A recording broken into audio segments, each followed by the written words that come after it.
Hello les petits loups, comment allez-vous? Je vais bien, merci. En plus, il fait super beau aujourd'hui.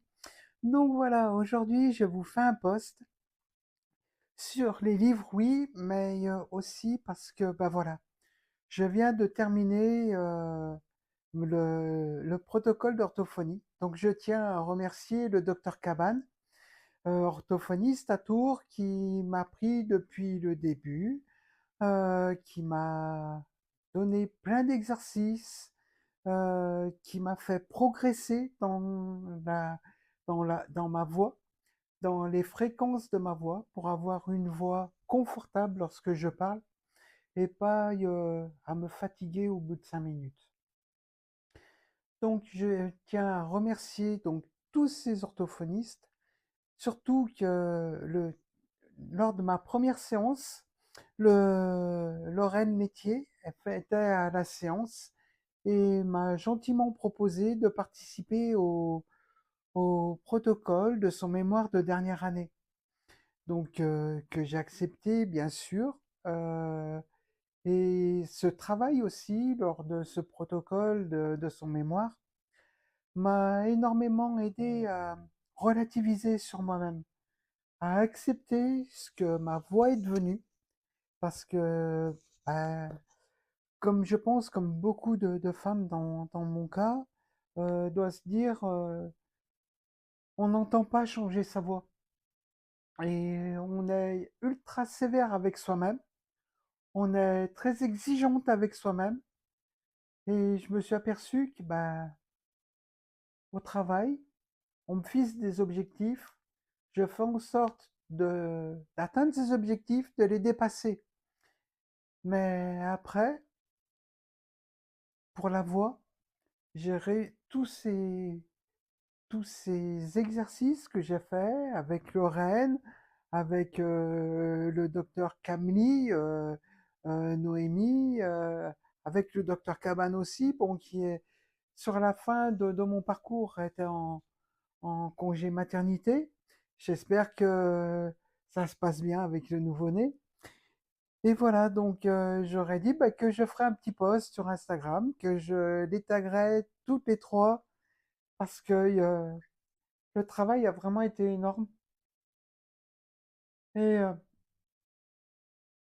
elles ont réussi à me faire accepter que la voix que j'ai actuellement, qui est vraiment, qui n'est plus la voix que j'avais avant. Je pense que certains ont vu mes anciennes vidéos, se rappellent de la voix de Thierry. Et maintenant, c'est la voix de Thaïs. Excusez-moi, j'ai beaucoup d'émotions parce que c'est vrai que c'est une partie, voilà, qui est terminée, que je vais continuer à travailler tous les jours, à faire les petits exercices. Et puis, j'imagine très bien le docteur Caban et le docteur Kamli qui a dû se dire, oh, elle a dû faire les exercices pour travailler ses cordes vocales avant de faire la vidéo pour avoir vraiment la voix idéale qu'elle recherche. Mais non, non, mais ça a vraiment été quelque chose de formidable que je remercie beaucoup, que je remercie toutes les trois. Et donc, je vais parler maintenant du livre de Béatrice, Le secret d'Ava. Donc, qui Ava, c'est une personne qui est comme moi, qui est une femme transgenre.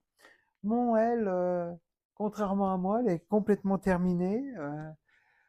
Elle a eu le droit à sa construction mammaire, à sa vaginoplastie. Bah, ça va pas tarder, ça arrive tout doucement mais sûrement. Donc, il y a beaucoup de choses qui ont été évoquées dans ce roman, comme bah, le parcours, et puis le fait, quand on dit qu'on est une femme transgenre, le regard qui peut changer de certains, ce qui est très dur aussi. Et c'est là où on se dit, l'accompagnement est très important.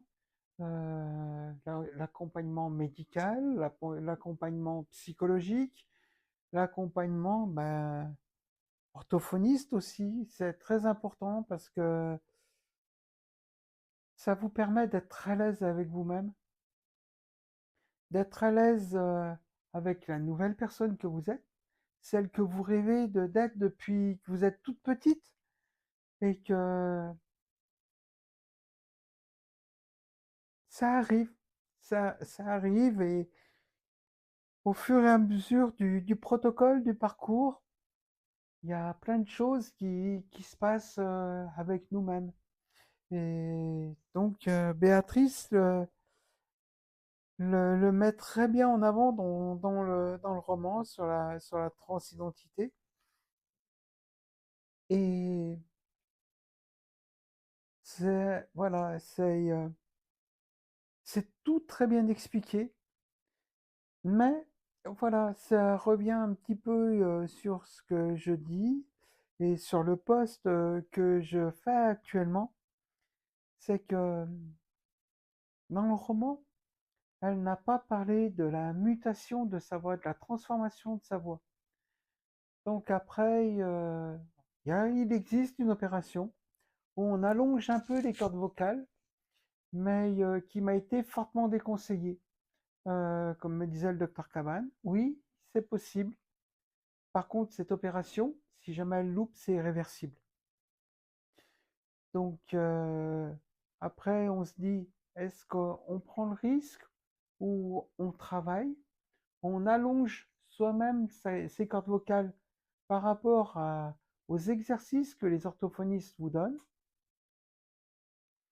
Et puis, pendant le protocole, avec le docteur Lettier, avec Lorraine, ce que je me suis aperçu, c'est que, bon, alors peut-être, est-ce que c'est le fait que j'ai fait de la musique dans ma jeunesse et que j'ai une certaine oreille et qui me permet de bien situer les fréquences vocales?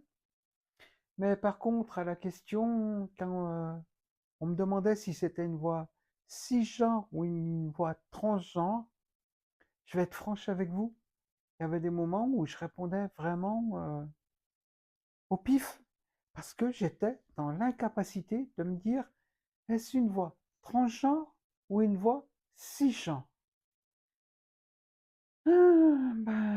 C'est pas évident. Et par moments, j'étais persuadé que c'était des voix d'hommes, et non, c'était une voix de femme. Eh bien alors quand, je me disais: «Bah oui, ben non, cette personne, c'est une voix féminine, donc c'est une voix cisgenre». Eh ben non, c'était une voix transgenre. Donc là, c'est là où j'avais énormément de mal à situer le la voix. Surtout sur la personne, cisgenre, transgenre. Mais voilà, et si j'en suis, là, aujourd'hui, si ma voix en est là aujourd'hui, c'est grâce au docteur Caban, au docteur Camlier, et puis au futur docteur Littier, euh, qui m'ont fait énormément travailler, et puis surtout, qui m'ont fait ouvrir les yeux sur ma voix et que je n'ai plus la voix grave d'un homme que j'ai eu avant et que maintenant, j'ai simplement la voix de Thaïs. Donc voilà, et si jamais vous avez un peu de curiosité, vous pouvez aussi lire le livre de Béatrice, qui est j'ai vraiment adoré ce livre, c'était vraiment un coup de cœur, et ça m'a vraiment touché qu'elle me demande mon avis sur la transidentité, sur sa version de retranscrire la transidentité, et elle a vraiment très très bien retranscrit la personne d'Ava. Bah, je vous souhaite